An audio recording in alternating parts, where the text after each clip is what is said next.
Hello friends, welcome to my channel study for you. So guys, जैसा कि आज जो आपका आरपीएफ कांस्टेबल का 9 मार्च के फर्स्ट शिफ्ट का एग्ज़ाम हो गया है दोस्तों, जिसका जो है मैं आपको बिल्कुल 100% एक्यूरेट आंसर के साथ जो है इस वीडियो में बताऊंगा। तो देख लेते हैं कि किस प्रकार की जो है आज आपके 9 मार्च के फर्स्ट शिफ्ट के एग्ज़ाम में जो प्रश्न पूछे गए हैं। उससे पहले एक बात और दोस्तों, कि जिन्होंने भी अगर चैनल को सब्सक्राइब नहीं किया है तो आरपीएफ कांस्टेबल एग्ज़ाम से रिलेटेड पल पल की अपडेट के लिए जो है चैनल को सब्सक्राइब ज़रूर कर दीजिएगा। और बगल में ही आपको एक बेल आइकन यानी घंटे का निशान भी दिख रहा होगा, तो आप उस भी जो है ज़रूर प्रेस कर दीजिएगा। तो चलिए वीडियो को स्टार्ट करते हैं। तो आपका पहला क्वेश्चन आया था कि भारतीय संविधान का कौन सा अनुच्छेद जो है न्यायपालिका को कार्यपालिका से अलग करता है। तो देखिए, भारतीय संविधान का जो ये आपका अनुच्छेद 50 है ना, जो कि आपका डीपीएसपी में आता है, और ये जो आपका अनुच्छेद है ये आपके न्यायपालिका को जो है कार्यपालिका से अलग करता है। तो अनुच्छेद 50 आपका करेक्ट आंसर होगा। नेक्स्ट क्वेश्चन आपका यहाँ पर आया था कि मोहन वीणा के जो है आविष्कार जो है ये किसने किया था। तो देखिए, मोहन वीणा का जो आविष्कार है ना, ये पंडित विश्व मोहन भट्ट के द्वारा जो वो किया गया था। तो पंडित विश्व मोहन भट्ट आपका करेक्ट आंसर होगा। और क्या क्वेश्चन ये मैंने आपको एक्स्ट्रा फैक्ट में बताया था या फिर नहीं, और पहला ही जो क्वेश्चन था आपका रिपीट हुआ था फिर या नहीं, आप ये खुद जो है वो कमेंट करके बता दीजिएगा। इसके अलावा एग्जाम में यहाँ से एक प्रश्न पूछा जाता है कि निम्नलिखित में से किस हिंदुस्तानी शास्त्रीय वादक को जो है 1993 में राय कुडर के साथ अपने album a meeting boy the river के लिए जो है ग्रैमी पुरस्कार जो वो दिया गया था। तो देखिए, मैं आपको बता दूं कि पंडित विश्व मोहन भट्ट को जो है ना, ये आपका 1993 में राय कुल्डर के साथ अपने album a meeting boy the river के लिए जो है इन्हें ग्रैमी पुरस्कार जो वो दिया गया था। तो ये फैक्ट भी आपको ध्यान में रखना है। नेक्स्ट क्वेश्चन आपका यहाँ पर आया था कि पंडित रविशंकर का संबंध ये जो है किस वाद्य यंत्र से है। तो देखिए, पंडित रविशंकर की बात कर ले तो ये जो आपके सितार वाद्य यंत्र से संबंधित है। तो सितार आपका करेक्ट आंसर होगा। और इनके अगर पुरस्कार की बात कर ले तो देखिए, पंडित रविशंकर को 1999 में जो है इन्हें भारत रत्न पुरस्कार से सम्मानित किया गया था। 1981 में जो इन्हें पद्म विभूषण से, और 1967 में जो है इन्हें पद्म भूषण से, और 1962 में जो है इन्हें संगीत नाटक अकादमी पुरस्कार से जो वो सम्मानित किया गया था। तो ये फैक्ट भी आपको ध्यान में रखना है। अब देखिए, मैं आपको बता दूं कि आज ही के शिफ्ट में आपके 3 वाद्य यंत्र और उनके कलाकार का नाम पूछ दिया गया है। तो आगे के शिफ्ट में भी आपसे यहाँ से प्रश्न बनेगा। तो देखिए, अगर संतूर वादक की बात कर ले तो देखिए, पंडित शिव कुमार शर्मा और भजन सुपारी इन दोनों का जो संबंध है ना, ये आपके संतूर वाद्य यंत्र से है। हरिप्रसाद चौरसिया और पन्नालाल घोष इन दोनों का जो संबंध है ये आपका बांसुरी वाद्य यंत्र से है। तबला वादक की बात कर ले तो देखिए, जाकिर हुसैन, अल्लाह रखा खां, साबिर खान, पंडित किशन महाराज, पंडित ज्ञान प्रकाश घोष ये जो आपके तबला वाद्यंत्र से संबंधित है। सरोद वाद्यंत्र की बात कर ले तो देखिए, अलाउद्दीन खान, अली अकबर खान, अमजद अली खान, बुद्धदेव दास गुप्ता ये जो आपके सरोद वाद्यंत्र से संबंधित है। शहनाई वादक में आपके बिस्मिल्लाह खान, कृष्णाराम चौधरी, अली अहमद हुसैन आ जाते हैं। सितार वाद्यंत्र में पंडित रविशंकर, शाहिद परवेज खान, बुद्धादित्य मुखर्जी, अनुष्का शंकर ये जो आपके सितार वाद्यंत्र से संबंधित है। सारंगी वाद्यंत्र की बात कर ले तो देखिए, शकूर खान, पंडित राम नारायण, रमेश मिश्रा और सुल्तान खान ये जो आपके सारंगी वाद्यंत्र से संबंधित है। वीणा वादक की बात कर ले तो देखिए, वीणा वादक में आपके अयंकिरी श्याम सुंदरम और दुरई स्वामी अयंकर इन दोनों का जो संबंध है ना, ये आपके वीणा वाद्यंत्र से है। रुद्र वीणा की बात कर ले तो देखिए, रुद्र वीणा में आपके जिया मोहिउद्दीन डागर आ जाते हैं। अब आप बोलेंगे कि सर जिया मोहिउद्दीन डागर वीणा में लिखा गया है, तो ये आपका थोड़ा सा गलत लिखा गया, थोड़ा आप इसको करेक्शन कर लीजिएगा। ये जो आपके जिया मोहिउद्दीन डागर है ना, ये आपके रुद्र वीणा से संबंधित है। और असद अली खान भी जो है ये आपके रुद्र वीणा से संबंधित है। मोहन वीणा की बात करें तो देखिए, पंडित विश्व मोहन भट्ट को ही जो है ये आपका मोहन वीणा का आविष्कारक कहा जाता है।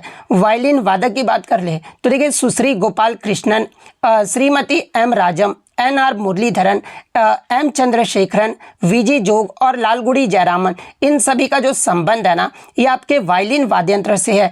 घटम की बात कर ले तो देखिए, टी.एच. विनायक राम, ई.एम. सुब्रमण्यम ये जो आपके घटम वाद्यंत्र से संबंधित है। मृदंगम की बात कर ले तो देखिए, के.बी. प्रसाद, SV राजा रॉय और उमलियापुरम शिवरामन ये जो आपके मृदंगम से संबंधित है, यू श्रीनिवास जो ये आपके मैंडोलिन से संबंधित है, तोताराम शर्मा ये आपके पखावाज से संबंधित है, अन्नपूर्णा देवी की बात कर ले तो ये आपके सुरबहार से संबंधित है, ब्रजभूषण काबरा जो है ये आपके गिटार वाद्यंत्र से संबंधित है। तो ये सारे फैक्ट जो आपको ध्यान में रखना है। नेक्स्ट आपका क्वेश्चन यहाँ पर आया था कि MS गोपाल कृष्ण ये जो आपके किस वाद्यंत्र से जुड़े हुए हैं। तो देखिए MS गोपाल कृष्णन की बात कर ले तो ये जो आपके कर्नाटक संगीत के क्षेत्र में ये जो आपके एक वायलिन वादक थे, तो वायलिन वादक आपका करेक्ट आंसर होगा। नेक्स्ट क्वेश्चन आपका यहाँ पर आया था कि भारत और ऑस्ट्रेलिया के आतंकवाद विरोधी बैठक जो है ये आपका 2024 में कहाँ पर हुआ था। तो देखिए 2024 में भारत और ऑस्ट्रेलिया के आतंकवाद विरोधी जो बैठक है ना, ये आपका अगस्त 2024 में जो ये आपका नई दिल्ली में आयोजित किया गया था। और ये जो आपके कितने नंबर की जो ये आपका सहयोग बैठक रहा था, तो ये जो आपका 14वें नंबर का जो है ये आपका सहयोग बैठक रहा था। तो नई दिल्ली आपका करेक्ट आंसर होगा। इसके अलावा बात कर ले 15वीं जो बैठक है ये कहाँ पर आयोजित किया जाएगा, तो ये आपका कैनबरा में आयोजित किया जाएगा। तो ये फैक्ट भी आपको ध्यान में रखना है। नेक्स्ट क्वेश्चन आपका यहाँ पर आता है कि स्वर्णिम चतुर्भुज राजमार्ग नेटवर्क जाल की जो कुल लंबाई ये क्या है। तो अब आप ये बताइए कि ये क्वेश्चन मैंने आपको एक्स्ट्रा फैक्ट में करवाया था फिर या नहीं।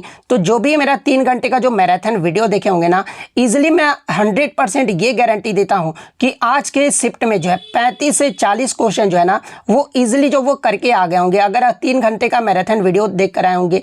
लेकिन वो जब उनका सिलेक्शन हो जाएगा तो मेरा नाम कहीं भी नहीं लेंगे, लेकिन कोई बात नहीं, कोई दिक्कत नहीं उससे मुझे। स्वर्णिम चतुर्भुज राजमार्ग की कुल लंबाई की बात कर ले तो ये जो आपका भारत की जो है सबसे बड़ी राजमार्ग परियोजना है। और दुनिया की बात कर ले तो ये जो आपका 5वां सबसे लंबी राजमार्ग परियोजना है। और इसकी जो कुल लंबाई है ना ये आपका 5846 किलोमीटर है। तो 5846 किलोमीटर आपका करेक्ट आंसर होगा। इसके अलावा मैं आपको बता दूं कि ये जो आपका स्वर्णिम जो चतुर्भुज परियोजना है ना, ये आपके भारत के 12 राज्य और 1 केंद्र शासित प्रदेश से होकर गुजरता है। तो ये पॉइंट भी आप ध्यान में रखिएगा। तो ये तो हो गया आपका राज्य और केंद्र शासित प्रदेश के बारे में। अगर पूछा जाए कि स्वर्णिम चतुर्भुज परियोजना कितने शहरों से गुजरता है, तो ये आपका टोटल 4 शहरों से जो वो गुजरता है। और 4 शहरों का लंबाई भी आपसे एग्जाम में पूछा जाता है। और इसमें जो आपका सबसे लंबा जो गलियारा है ना, ये आपका कोलकाता चेन्नई जो स्वर्णिम चतुर्भुज परियोजना है ये आपका सबसे लंबा गलियारा है। और दिल्ली कोलकाता की अगर लंबाई की बात कर ले तो ये आपका 1453 किलोमीटर है। चेन्नई मुंबई का अगर पूछा जाए तो ये आपका 1290 किलोमीटर है। कोलकाता चेन्नई ये आपका 1684 किलोमीटर है। और मुंबई और दिल्ली जो है ना ये आपका 1419 किलोमीटर है। तो ये सारे फैक्ट जो आपको ध्यान में रखना है। एक क्वेश्चन जो आपका सीजनल अनएम्प्लॉयमेंट से देखने को मिला था, यानी मौसमी जो बेरोजगारी है ना ये क्या होती है। तो देखिए मौसमी बेरोजगारी एक प्रकार है जिसमें लोग जो है ना वर्ष के कुछ महीनों के दौरान जो है नौकरियां ढूंढने में जो ये आपके सक्षम नहीं हो पाते हैं। और ये जो आपका मौसमी बेरोजगारी है ना ये आपके ग्रामीण और शहरी दोनों क्षेत्रों में जो ये आपको देखने को मिलता है। तो इनमें से आपका जो भी पूछा गया होगा मैंने आपको जो यहाँ पर बता दिया है।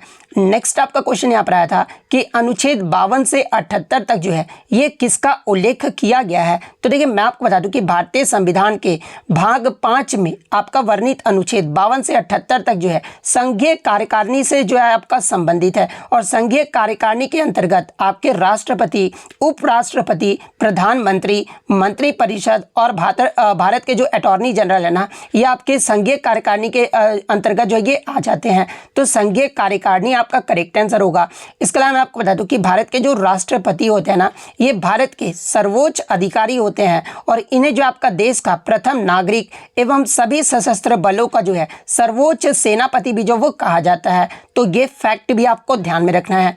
नेक्स्ट आपका क्वेश्चन यहाँ पर आया था कि नंदा देवी राष्ट्रीय उद्यान जो है ये आपका किस राज्य में स्थित है। तो देखिए नंदा देवी राष्ट्रीय उद्यान की बात कर ले तो ये जो आपका उत्तराखंड के चमोली जिले में स्थित सबसे शानदार जंगलों क्षेत्रों में से एक है। तो उत्तराखंड आपका करेक्ट आंसर होगा। इसके अलावा मैं आपको बता दूं कि नंदा देवी का जो शुरुआत में नाम था ये आपका नंदा देवी नहीं था। इसका जो नाम था ये आपका संजय गांधी राष्ट्रीय उद्यान था, जो कि आपका वर्ष 1982 में जो है इसे स्थापित किया गया था। और बाद में आपका वर्ष 2005 में इसका नाम बदलकर जो है ना नंदा देवी और फूलों की घाटी राष्ट्रीय उद्यान जो वो कर दिया गया था। तो ये फैक्ट भी आपको ध्यान में रखना है। नेक्स्ट आपका क्वेश्चन यहाँ पर आया था कि काकोरी जो ट्रेन डकैती है ना, ये कब हुआ था। तो देखिए काकोरी जो ट्रेन एक्शन है ना, जो कि आपका एक ट्रेन डकैती था, जो कि आपका 9 अगस्त 1925 को जो है ये आपके लखनऊ के पास काकोरी नामक गांव में जो है ब्रिटिश राज के खिलाफ भारतीय स्वतंत्रता आंदोलन के क्रांतिकारियों के द्वारा जो ये आपका किया गया था। और इसमें आपके कौन कौन से स्वतंत्रता आंदोलन के क्रांतिकारी शामिल थे। तो देखिए इसमें आपके राम प्रसाद बिस्मिल, अशफाक उल्ला खान, इसके अलावा राजेंद्र लाहिरी, केशव चक्रवर्ती, मुकुंदी लाल और बनवारी लाल, ये जो आपकी इस क्रांतिकारी में जो वो शामिल थे। इसके अलावा मैं आपको बता दूं कि स्वतंत्रता सेनानियों में राम प्रसाद बिस्मिल, अशफाक उल्ला खान और रोशन सिंह को जो है काकोरी षड्यंत्र में शामिल होने के आरोप में जो है इन्हें आपका 19 दिसंबर 1927 को जो है ये आपका फांसी भी जो वो दे दिया गया था। तो ये फैक्ट भी आपको ध्यान में रखना है। तो आपसे कब पूछा गया था, तो ये आपका 9 अगस्त 1925 आपका करेक्ट आंसर होगा। नेक्स्ट आपका यहाँ पर क्वेश्चन आया था कि कौन से भारतीय हॉकी खिलाड़ी को जो है वर्ष 2024 के लिए FIH player of the year का जो खिताब है ना, ये आपका दिया गया है। तो देखिए 2024 के लिए FIH player of the year का जो खिताब है ना, ये आपके भारतीय हॉकी खिलाड़ी हरमनप्रीत सिंह को जो ये आपका दिया गया है। तो हरमनप्रीत सिंह आपका करेक्ट आंसर होगा। इसके अलावा मैं आपको बता दूं कि 2024 के लिए जो है FIH goalkeeper of the year का जो खिताब है ना, ये आपके पूर्व गोलकीपर PR श्रीजेश को जो वो दिया गया, क्योंकि PR श्रीजेश जो आप संन्यास जो वो ले लिए हैं, इसलिए मैं यहाँ पर पूर्व जो वो लगा दिया हूँ। तो अगर आपसे गोलकीपर का पूछा गया होगा तो PR श्रीजेश आपका करेक्ट आंसर होगा। अगर सिर्फ आपसे प्लेयर ऑफ द ईयर का पूछा गया होगा तो हरमनप्रीत सिंह आपका करेक्ट आंसर होगा। तो इन दोनों में से आपका जो भी पूछा गया होगा मैंने आपको जो यहाँ पर बता दिया है। नेक्स्ट आपका क्वेश्चन यहाँ पर आया था कि माउंट बेटन को जो है भारत का वासराय किस अधिनियम के तहत जो ये आपका जो वो बनाया गया था। तो देखिए माउंट बेटन जो है ना, जो कि आपके ब्रिटिश भारत के अंतिम वासराय के रूप में जो ये आपके प्रसिद्ध थे और उन्हें 1947 के मार्च में जो ये आपका नियुक्त जो वो किया गया था। तो 1947 वाला अधिनियम आपका यहाँ पे करेक्ट आंसर होगा, माउंट बेटन योजना। तो 1947 ऑप्शन में आपका दिया गया था, तो 1947 आपका करेक्ट आंसर होगा। इसके अलावा मैं आपको बता दूं कि आपके अधिनियम से जो है लगातार प्रश्न पूछे जा रहे हैं। तो देखिए मैं आपको बता दूं कि रेगुलेटिंग एक्ट जो है आपका 1773 में पारित हुआ था और इसे पारित होने के बाद ही जो है बंगाल के गवर्नर पद का नाम बदलकर जो है ये आपका बंगाल का गवर्नर जनरल जो वो रख दिया गया था। एग्जाम में यहाँ से प्रश्न पूछा जाता है कि बंगाल के गवर्नर पद का नाम बदलकर बंगाल का गवर्नर जनरल जो है ना, ये किस एक्ट के तहत जो ये आपका कर दिया गया था। तो ये आपका रेगुलेटिंग एक्ट 1773 के तहत जो वो कर दिया गया था। और बंगाल के जो पहले गवर्नर जनरल थे ना, ये आपके वारेन हेस्टिंग्स थे। तो ये फैक्ट भी आप ध्यान में रखिएगा। तो ये तो हो गया आपका 1773 का रेगुलेटिंग एक्ट के बारे में। अगर बात कर ले और इसी अधिनियम के तहत आपको मैं बता दूं कि बॉम्बे एवं मद्रास के गवर्नर ने जो है बंगाल के गवर्नर जनरल के अधीन भी जो वो कार्य किया था।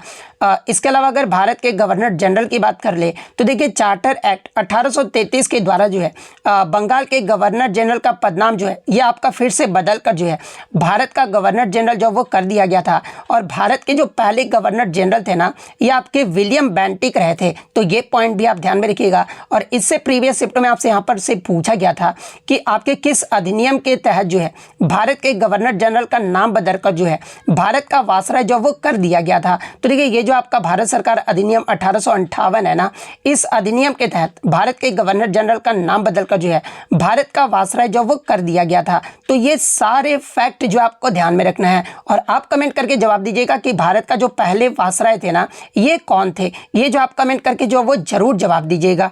नेक्स्ट आपका क्वेश्चन यहाँ पर आया था कि बेकिंग सोडा का जो है रासायनिक सूत्र और रासायनिक नाम जो वो पूछा गया था। तो देखिए बेकिंग सोडा का जो रासायनिक सूत्र होता है ना, ये आपका NaHCO3 होता है। और इसके अगर रासायनिक नाम की बात कर ले तो ये जो आपका सोडियम बाइकार्बोनेट होता है। तो इन दोनों में से आपका जो भी पूछा गया होगा मैंने आपको जो यहाँ पर बता दिया है। नेक्स्ट आपका क्वेश्चन यहाँ पर आया था कि डॉक्टर भीमराव अंबेडकर को सन 1947 से 1951 तक जो है किस विभाग के केंद्रीय मंत्री जो ये रहे थे। तो देखिए मैं आपको बता दूं कि आज़ादी के बाद 1947 में उन्हें देश के प्रथम प्रधानमंत्री पंडित जवाहरलाल नेहरू के द्वारा पहले मंत्रिमंडल में जो है इन्हें कानून एवं न्याय मंत्री के रूप में जो वो नियुक्त किया गया था। तो कानून एवं न्याय मंत्री आपका करेक्ट आंसर होगा।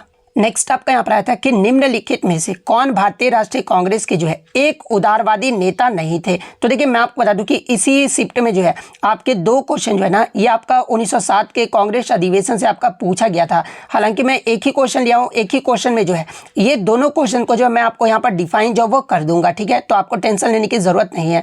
तो देखिए वर्ष 1907 में कांग्रेस के सूरत अधिवेशन में जो है कांग्रेस को दो भागों में जो है आपका विभाजित कर दिया गया था, नरमपंथी और चरमपंथी यानी गरम दल और नरम दल में जो है आपका विभाजित जो वो कर दिया गया था।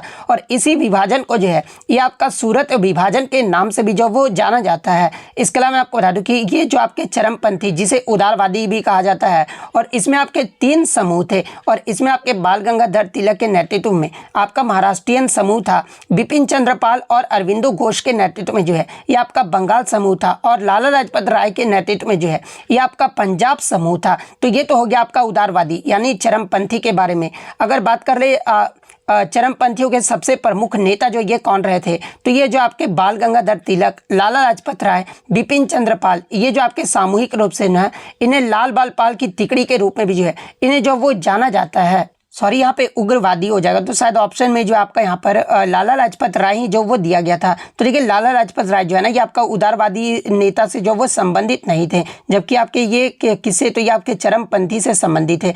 तो लाला लाजपत राय आपका करेक्ट आंसर होगा। और एक प्रश्न आपका बनना था कि सूरत जो विभाजन है ये कब हुआ था कांग्रेस के, तो ये आपका 1907 में हुआ था। और आप कमेंट करके जवाब दीजिएगा कि 1907 का जो कांग्रेस अधिवेशन हुआ था इसकी जो अध्यक्षता है ना ये किसके द्वारा किया गया था, ये जो आप कमेंट करके जरूर जवाब दीजिएगा। इसके अलावा मैं आपको बता दूं कि चरमपंथी और नरमपंथी ये जो दल है ये आपस में कब आए थे, तो ये आपके 1916 के लखनऊ अधिवेशन में जो है ये आपके एकजुट हो गए थे। तो ये फैक्ट भी आपको ध्यान में रखना है। नेक्स्ट आपका क्वेश्चन यहाँ पर आता है कि सिरका में कौन सा अम्ल पाया जाता है। तो देखिए सिरका में आपका एसिटिक अम्ल जो ये पाया जाता है और एसिटिक एसिड का जो फॉर्मूला होता है ना ये आपका CH3COOH होता है, जिसे आपका एथेनोइक अम्ल के नाम से भी जो वो जाना जाता है। तो ये फैक्ट भी आप ध्यान में रखिएगा। नेक्स्ट आपका क्वेश्चन यहाँ पर आता है कि अकबरनामा पुस्तक का पहला जो खंड है ना ये किसके बारे में बताता है। तो देखिए मैं आपको बता दूं कि अकबरनामा जो पुस्तक है ये आपका अबुल फजल के द्वारा जो वो लिखा गया था, जो कि आपका मूल रूप से जो है ये आपका फारसी भाषा में जो वो लिखा गया था। और अकबरनामा को जो है ना ये आपका 3 खंडों में जो ये आपका विभाजित जो वो किया गया था, जिसमें अगर पुस्तक के पहले खंड की बात कर ले तो ये भी मैंने आपको एक्स्ट्रा फैक्ट में बताया था। तो देखिए पहले खंड में अकबर के जन्म, तैमूर के परिवार का इतिहास और बाबर और हुमायूं के शासनकाल और दिल्ली के सूरी सुल्तानों से जो है ये आपका पहला खंड जो वो आपका संबंधित था। दूसरे खंड की बात कर ले तो ये जो आपका वर्ष 1602 तक जो है अकबर के शासनकाल के विस्तृत इतिहास का वर्णन जो इसमें किया गया है और अकबर के शासनकाल के दौरान की घटनाओं का भी जो है इसमें आपका दर्ज जो वो किया गया है। तो ये जो आपका दूसरा खंड रहा था। तीसरे खंड को आपका आईने अकबरी के नाम से जो वो जाना जाता है। हालांकि मैं आपको दूसरे खंड के बारे में एक और बात बता देता हूँ कि इस पर आपका ये भी प्रकाश डाला गया था दूसरे खंड में कि बैरम खान और अकबर ने जो है हेमू के खिलाफ पानीपत की जो दूसरी लड़ाई है ये आपका 1556 में जीती थी। ये आपका दूसरे खंड में ही जो आपका बताया गया था। और तीसरे खंड को जो ये आपका आईने अकबरी के रूप में जाना जाता है। और अकबरनामा के तीसरे खंड में साम्राज्य के प्रशासनिक व्यवस्था का वर्णन जो वो किया गया है। और ये जो आपका अकबर के घराने, सेना, राजस्व और मुगल साम्राज्य के जो आपका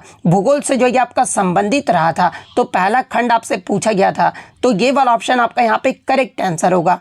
नेक्स्ट आपका क्वेश्चन यहाँ पर आया था कि भारतीय राष्ट्रीय कांग्रेस के जो है प्रथम अध्यक्ष जो ये कौन रहे थे। तो देखिए भारतीय राष्ट्रीय कांग्रेस यानी INC का जो आपकी स्थापना है ना ये आपका 28 दिसंबर 1885 को हुआ था। और इसका जो पहला अधिवेशन है ना ये आपका बॉम्बे में आयोजित किया गया था। और INC की जो स्थापना है ना ये किसके द्वारा किया गया था, तो ये आपके A.O. ह्यूम के द्वारा जो वो किया गया था। और इसकी जो पहली अध्यक्षता है ना ये आपके जो है व्योमेश चंद्र बनर्जी के द्वारा जो वो किया गया था। तो व्योमेश चंद्र बनर्जी आपका करेक्ट आंसर होगा। और INC के पहले अधिवेशन में जो है कितने सदस्यों ने भाग लिया था, तो ये आपके टोटल 72 सदस्यों ने जो वो भाग लिया था। तो ये पॉइंट भी आप ध्यान में रखिएगा। और यहाँ से एग्जाम में एक प्रश्न पूछा जाता है कि जब भारतीय राष्ट्रीय कांग्रेस यानी INC की स्थापना हुई थी ना उस समय जो आपके भारत के वासराय कौन रहे थे, तो इस समय जो भारत के वासराय है ना ये आपके डफरिन रहे थे। तो ये पॉइंट भी आप ध्यान में रखिएगा। इसके अलावा एग्जाम में पूछा जाए कि INC के पहले मुस्लिम अध्यक्ष कौन रहे थे, तो ये आपके बदरुद्दीन तैयबजी रहे थे। कांग्रेस की पहली महिला अध्यक्ष अगर पूछा जाए तो ये आपका एनी बेसेंट रही थी। अगर पूछा जाए कि कांग्रेस की अध्यक्ष बनने वाली पहली भारतीय महिला कौन रही थी, तो ये आपका सरोजनी नायडू रही थी।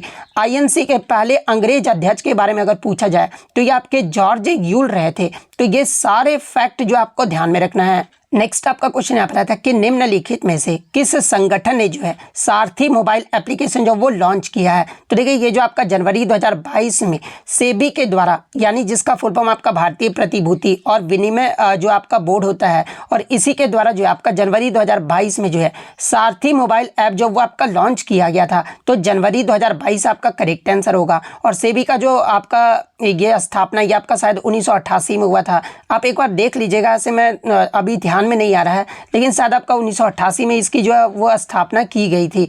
नेक्स्ट आपका क्वेश्चन यहाँ पर आया था कि ओमकारेश्वर जो बांध है ना, ये आपका किस नदी पर स्थित है। तो देखिए ओमकारेश्वर बांध की बात कर ले तो ये जो आपका नर्मदा नदी पर एक गुरुत्वाकर्षण बांध है जो कि आपका खंडवा जिले के मध्य प्रदेश में स्थित है। तो नर्मदा नदी आपका करेक्ट आंसर होगा। इसके अलावा अगर अन्य बांध की बात कर ले तो देखिए पोंग बांध जो है ना, ये आपका ब्यास नदी पर स्थित है। मैटूर बांध की बात कर ले तो ये जो आपका तमिलनाडु के सेलम जिले में कावेरी नदी पर स्थित है। तो ये फैक्ट भी आप ध्यान में रखिएगा। नेक्स्ट आपका क्वेश्चन यहाँ पर आता है कि हाल ही में किस राज्य ने जो है बालिका शिक्षा को बढ़ावा देने के लिए मुख्यमंत्री संतुष्ट मोइना योजना जो है ना, ये आपका शुरू किया गया था। हालांकि क्वेश्चन आपका थोड़ा उल्टा जो है वो पूछा गया था, लेकिन मैंने इसको सही करेक्शन करके जो आपको बता दिया है। तो देखिए हाल ही में आपका 2024 में जो है राज्य में बालिका शिक्षा को बढ़ावा देने के लिए मुख्यमंत्री संतुष्ट मोइना योजना जो है ना, ये आपका असम सरकार के द्वारा जो है इसे शुरू किया गया है। और ये जो आपका बालिका शिक्षा को बढ़ावा देने और बाल विवाह को समाप्त करने के लिए ये आपका जून 2024 में जो है ये आपका इस योजना को जब वो शुरू किया गया था, और राज्य मंत्रिमंडल के द्वारा स्वीकृत इस योजना के तहत लगभग 10 लाख छात्राओं को जो है वित्तीय सहायता जो वो प्रदान किया जाता है। तो असम आपका यहाँ पे करेक्ट आंसर होगा। हालांकि प्रश्न इस प्रकार से था कि असम जून 2024 में जो है आपका जो बालिकाओं को शिक्षा को बढ़ावा देने के लिए किस राज्य में जो है आपका कौन सी योजना जो ये आपका शुरू किया गया असम राज्य में। तो ये आपका ऑप्शन में आपका मोइन योजना जो ये आपका दिया गया था। तो निजुत मोइन योजना आपका करेक्ट आंसर होगा। नेक्स्ट आपका यहाँ पर क्वेश्चन आया था कि द्रौपदी मुर्मू ने अगस्त 2024 में जो है किसको 2024 से 2027 के लिए लागू किया है, जहाँ पे ऑप्शन में आपका विधि आयोग, नीति आयोग, इस प्रकार से ऑप्शन जो आपका दिया गया था। तो देखिए मैं आपको बता दूं कि राष्ट्रपति द्रौपदी मुर्मू के द्वारा भारत के 23वें विधि आयोग के गठन को मंजूरी जो वो दिया गया है, और इनका जो कार्यकाल है ये आपका 1 सितंबर 2024 से लेकर जो है 31 अगस्त 2027 तक जो ये आपका रहेगा। तो विधि आयोग आपका करेक्ट आंसर होगा। नेक्स्ट आपका क्वेश्चन यहाँ पर आया था कि उपभोक्ता संरक्षण अधिनियम 1986 के अनुसार कितनी धाराओं का जिक्र जो वो किया गया है। तो इसमें आपके 31 धाराओं का जिक्र जो वो किया गया है। तो 31 आपका करेक्ट आंसर होगा। नेक्स्ट आपका क्वेश्चन यहाँ पर आता है कि राज्य के नीति निर्देशक सिद्धांत, यहाँ पर आपका मैं बता दूं कि स्टेटमेंट बेस्ड जो आपका प्रश्न जो वो पूछा गया था।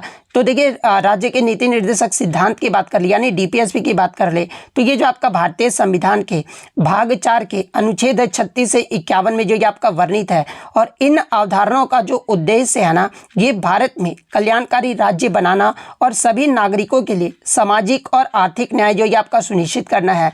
इसके अलावा अनुच्छेद 37 में आपका ये कहा गया है कि जो आपका डीपीएसपी है ना, ये आपका एक गैर न्याय संगत है, और इसी में आपका ये आपका एक ऑप्शन आपका दिया गया था गैर न्याय संगत।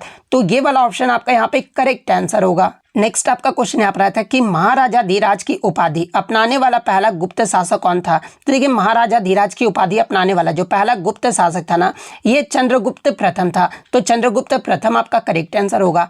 और ये जो आपका चंद्रगुप्त प्रथम था ना, ये आपके गुप्त राजा घटोत्कच का जो ये आपका पुत्र था। तो ये पॉइंट भी आप ध्यान में रखिएगा। नेक्स्ट आपका यहाँ पर आता है कि भारत में किस वर्ष जो है आर्थिक उदारीकरण हुआ था। तो देखिए भारत में आर्थिक उदारीकरण की जो शुरुआत है ना, ये आपका वर्ष 1991 में जो है प्रधानमंत्री पीवी नरसिम्हा रॉय और उनके तत्कालीन वित्त मंत्री डॉक्टर मनमोहन सिंह के द्वारा जो है ये आपका शुरू किया गया था। तो वर्ष 1991 आपका करेक्ट आंसर होगा। इसके अलावा मैं आपको बता दूं कि 1991 के आर्थिक नीति से लगातार प्रश्न पूछा जा रहा है। तो देखिए आर्थिक उदारीकरण से आपका क्या अर्थ होता है। तो देखिए देश की आर्थिक नीतियों के आर्थिक उदारीकरण से है, जिसका उद्देश्य अर्थव्यवस्था को अधिक बाजार जो है आपका उन्मुख बनाना और निजी और विदेशी निवेश की भूमिका का विस्तार करना और विशिष्ट परिवर्तनों में आयात शुल्क में जो ये आपका कमी जो वो शामिल किया गया था। इसके अलावा उदारीकरण का मूल उद्देश्य जो है ना उन प्रतिबंधियों को समाप्त करना था जो इसमें बाधा बन गए हैं। तो ये जो आपका उदारीकरण से जो है इंपॉर्टेंट फैक्ट्स थे।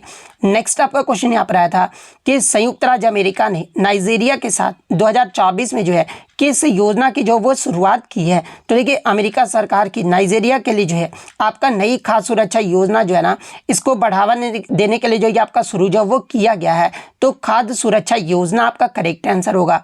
नेक्स्ट आपका क्वेश्चन यहाँ पर आया था कि भारत का संपूर्ण उत्तरी मैदान जो है ना ये किस प्रकार का मिट्टी से बना है। तो देखिए भारत का जो संपूर्ण उत्तरी मैदान है ना ये आपका जलोढ़ मिट्टी से जो ये आपका बना हुआ है। तो जलोढ़ मिट्टी आपका करेक्ट आंसर होगा। नेक्स्ट आपका क्वेश्चन यहाँ पर आया था कि नेताजी सुभाष चंद्र बोस हवाई अड्डा ये जो आपका कहाँ पर स्थित है। तो देखिए नेताजी सुभाष चंद्र बोस हवाई अड्डा जो है ना ये आपका पश्चिम बंगाल में स्थित है। तो कोलकाता पश्चिम बंगाल आपका करेक्ट आंसर होगा। नेक्स्ट आपका यहाँ पर आता है कि निम्न में से कौन सा अम्ल जो है ना जीवाणु दूध को दही में बदलता है। तो देखिए एसिड आपका पूछा गया था। तो देखिए ये जो आपका लैक्टिक एसिड है ना ये आपका दूध को दही में जो ये बदल देता है और लैक्टोज के किण्वन से उत्पन्न लैक्टिक अम्ल पीएच करके जो है दही के खट्टे स्वाद में जो ये आपका योगदान जो वो देता है। और इसमें लैक्टिक अम्ल जीवाणु द्वारा दूध के रूपांतरण के साथ विटामिन B12 की मात्रा भी जो ये आपका बढ़ जाता है। तो लैक्टिक अम्ल आपका करेक्ट आंसर होगा। नेक्स्ट आपका क्वेश्चन यहाँ पर आया था कि भारतीय परिषद अधिनियम 1909 को जो है ना ये किस रूप में जो वो जाना जाता है। तो देखिए भारतीय परिषद अधिनियम 1909 जिसे आमतौर पर जो है ये आपका मार्लो मिंटो या फिर मिंटो मार्ले सुधार के नाम से जो वो जाना जाता है। और इसे आपका यूनाइटेड किंगडम की संसद का एक अधिनियम था जो ब्रिटिश भारत के शासन में भारतीयों की भागीदारी में जो है ये आपका सीमित वृद्धि जो वो लाता था। तो मार्ले मिंटो सुधार आपका करेक्ट आंसर होगा। नेक्स्ट आपका क्वेश्चन यहाँ पर आया था कि ग्रेट इंडियन डेजर्ट को जो है और रेगिस्तान के रूप में भी जो वो जाना जाता है। तो देखिए ग्रेट इंडियन डेजर्ट को जो है ना ये आपका थार रेगिस्तान के नाम से जो वो जाना जाता है। तो थार रेगिस्तान आपका करेक्ट आंसर होगा। और देखिए जीके में मैं आपको बता दूं कि आपके और जो 4 क्वेश्चन थे ना आपके जो है आरबीआई से और आपके जो है बैंकों से जो आपके प्रश्न जो वो पूछे गए थे। तो और एक आपका क्रेडिट कार्ड इस तरह से भी कोई क्वेश्चन देखने को मिला था। तो 45 क्वेश्चन तो मैंने आपको बता दिया और जो आपका कुछ क्वेश्चन बच गए हैं वो आपके करंट अफेयर्स से ही जो वो पूछे गए थे। तो करंट अफेयर्स के प्रश्न उतने बच्चे को याद नहीं रहते हैं। कुछ जो आसान करंट अफेयर्स था वो मैंने आपको बता दिया है। तो टोटल आपको 50 जीके जीएस क्वेश्चन देने का जो वो प्रयास किया था। अब नेक्स्ट अगर हम लोग मैथ्स की बात कर ले तो मैथ्स के क्वेश्चन जो है आपके दीपक गुर्जर डीजी के द्वारा जो वो भेजा गया था।